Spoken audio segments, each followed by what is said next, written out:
Jordan and I are in the yard here taking a few shots, and we got to talking while we were shooting about the deer that we're going to go after this fall. And it's always a fun time getting in some preseason shooting, talking about the season, but it's a little bit breezy out here. So we're going to go inside and step into the office and finish up our conversation there. But we're really going to focus on how many does we need to shoot this year and why. And on a bigger scale, on that farm that we owned in southern Iowa, we actually flipped the buck to doe ratio. We had more bucks than does. And I want to talk about how we did that and what happened, how the herd responded to that and the behavior of the deer. So let's step into the office. Dream Farm is brought to you by Whitetail Institute Food Plot Blends, the Hunt Stand Pro Whitetail app, Hoyt Archery, Wildlife Farming, and RTP Outdoors.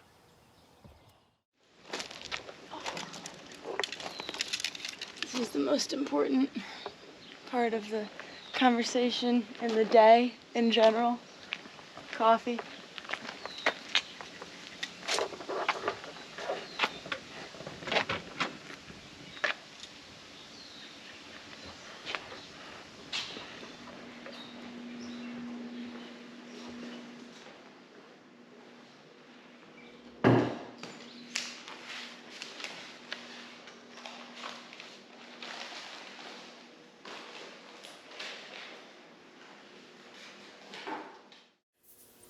I don't know that it's practical in most places to flip the buck to doe ratio, but it was really interesting when we did that down in southern Iowa. I mean, the way that it happened, how we did it, and then, what the behavior of the deer was really unique. So to say how we did it, I mean, obviously you've got to shoot every doe that comes past within range. We were mostly bow hunting, so surprisingly, we were able to kill probably 30 does for every buck that we killed during that time frame. So if you think about it, if you killed 2 bucks on the farm, we killed 60 does. That's crazy. Yeah, we killed a ton, and it was myself and Mike Sawyer. I mean, Mike killed a bunch. A guy named Mike Noble, he was there hunting some. He shot a bunch. One of our neighbors, Dan Wilson, he killed a bunch of them. I mean, there were additional people other than just me shooting them, but I shot every doe that came within bow range for about 3 years. At its peak, what would you say the deer density was there compared to like the farm you have now in northeast Iowa? I'll bet you at its highest, it was 150 deer per square mile. And that might be total deer. I wouldn't say there were necessarily 150 adult deer. There may have been. I mean, there was a lot of deer. Mm-hmm. And that was the reason we had to do that, because there's a lot of crop damage and the farmers were really, really on us. Anybody that hunted deer in that neighborhood was considered to be an outsider, because the farmers, they just had so much crop damage. Mm-hmm. So that's kind of what started it, but also the overall health of the herd. I mean, you can't have that many deer and have them live a stress-free life. Right, and actually had a question. By flipping the buck to doe ratio to where you have more bucks than does, would you see that the dominant and preferred genetics tended to get passed down more, because those would be the bucks winning out and getting more does? So would that create more ideal future generations going forward?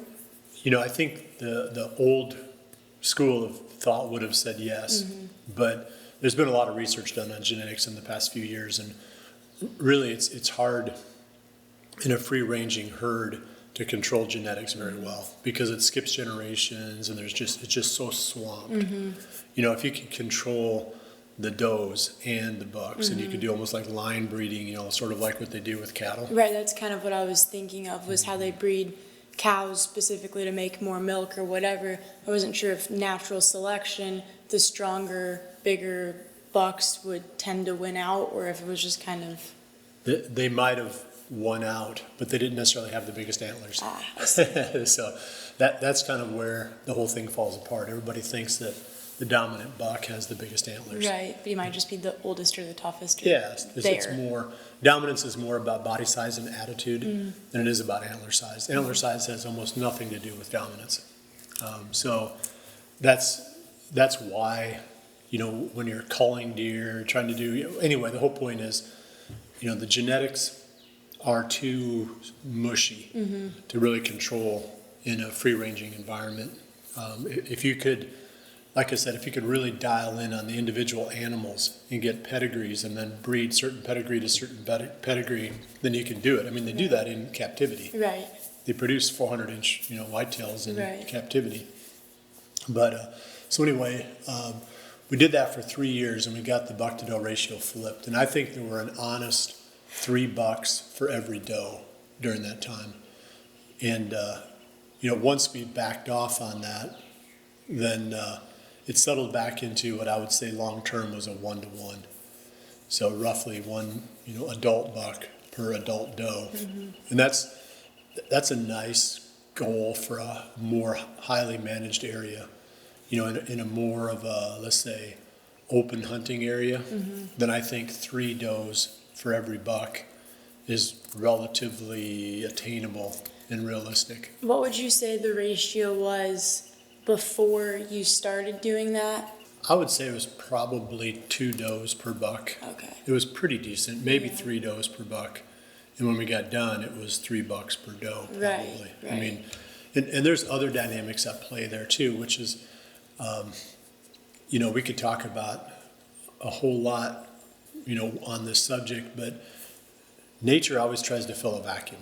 You hear the old saying, nature abhors a vacuum. Well, what happens when you've got a really high density of deer in a certain area, the bucks tend to fringe out. Well, if you create a vacuum by reducing the number of deer in a certain area nearby, then what you do is you become a net importer. So nature fills that vacuum. And they come in to fill the extra space because there's fewer deer competing for the food, whatever, versus if there were too many deer, they would be going out. Yeah, and the does don't tend to disperse. The bucks tend to fringe out from that really high concentration area. So not only did we kill down the number of does in reducing, in theory, the number of deer on the property, we also created this vacuum that attracted more and held more bucks from the neighboring properties that were overpopulated. So we had the best of both worlds, and it was pretty phenomenal. The hunting was unbelievable. It culminated in 2011. I know on camera 11 bucks that would have gone over 170 gross score. And who knows how many we didn't get, that just kind of drifted through once in a while. But so we had at least 11 bucks over 170 gross in 2011. That was kind of the tail end of this. And then in 2012, we just got creamed with EHD. So that was sort of cut the legs out from under the experiment. So I don't know how sustainable it would have been, to run that out, to see how far you could go or how long you could go, with that buck to doe ratio flipped like that. But you got a very intense rut.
That.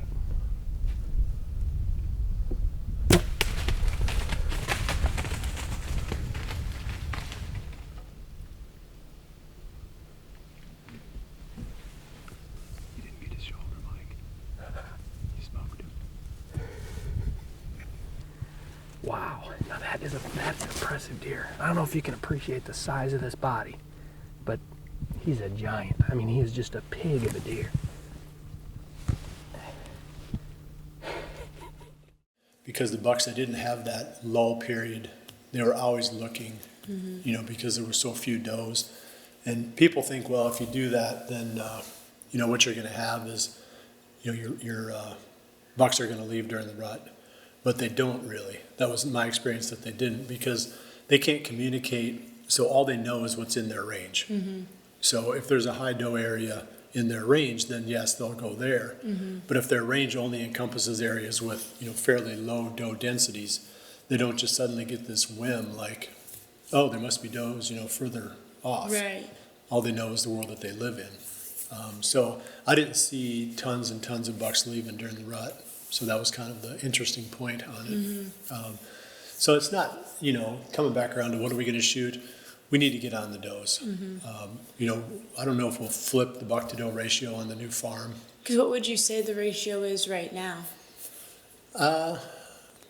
We've only been there 1 year, but I'd say it's probably no worse than 3 does per buck. It might be a little bit better than that. It might be 2 does per buck. And we're working with a lower number overall of deer currently, or at Yeah. least last year, than, say, in southern Iowa. So you wouldn't necessarily want to go crazy and shoot every single doe because you'd wipe out your whole herd. Yeah, and I think we can shoot a lot of them because we want to keep the population low for a little while. Yeah. You know, because we're trying to do all this habitat work. Right. You know, I don't want a bunch of deer. And they probably would. Otherwise, it would get really populated really fast because it went from having no food to having quite a bit of food. Right, and then cows Right. to no cows. Right. So, I mean, the cows are eating a lot of browse. I mean, they do compete with deer for the available food. Right. So when you take the cows out, there's more food, obviously that attracts more deer. And then just the proximity of the two to each other, the deer don't really like to be right with cows. They'll fringe out away from the Right. cows. And plus, it was a primarily cattle farm pasture land before, so now that you've added in food plots and acorns and apple trees and all of that other stuff, all of a sudden they went from having like no real reason to being there plus a reason to not be there because of the cows to like the ideal deer land. Yeah, and that's of course the goal. Right. But we want to keep the population down while we're doing it. Right. So we're going to have to kill, I think we got to kill 15 does, which seems like a tall order, but I do have people that want them, so that's good. You know, that's the tricky part is trying to figure out, you know, what to do with them all.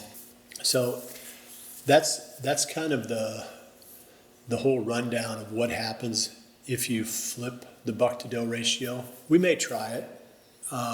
There's no downside to it. You can always stop. Right, and I had another question of, say you did end up getting the deer population down really low, especially while we're in the building process of developing the habitat and stuff, it bounces back. Yeah. Right, like as soon as you stop heavily hunting them, it's not like if you shoot a whole bunch, there's just never gonna be deer there again. Well, and we'll never get it low. Right. Yeah, because And it's like what you were saying about the Yeah. vacuum of the, will naturally come back in. yeah, not only that, but even if we tried to kill every doe on the property, we couldn't. Right. So let's say we kill half, that'd be a really, really aggressive outcome, and that's not going to wipe them out. Right. It's going to bring the population down some, but again, we're creating this perfect world where any deer that comes in there that gets pushed in during the gun season or whatever, they look at the place and think, this is where I want to live. You know, so you end up populating really quick. So I'm not worried about shooting too many in our area. It'd be different if the overall neighborhood didn't have any deer. Right, Then it'd be right. risky. But in our case, you know, if we could flip the buck to doe ratio, in fact, like I said, I think we should, just for the fun of it, just see, you know, what happens to show people. But it's cool. It's cool to see all that activity during the rut because the bucks have to compete so hard for the does. So anyway, any more thoughts or questions? So you better get your broadheads sharpened up. girl. Yeah, that's a, You gotta kill at least 5.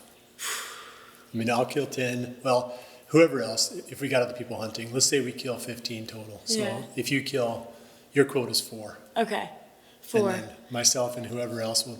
We need to set up a leaderboard. keep track, Yeah, scoreboard. we will. Yeah.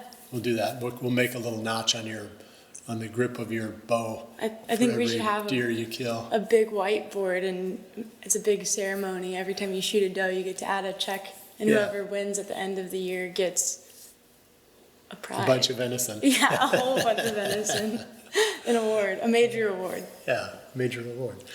Okay, well, we appreciate you joining us, and we'll see you right back here again in the future for another episode of Dream Farm. And remember to always Dream big.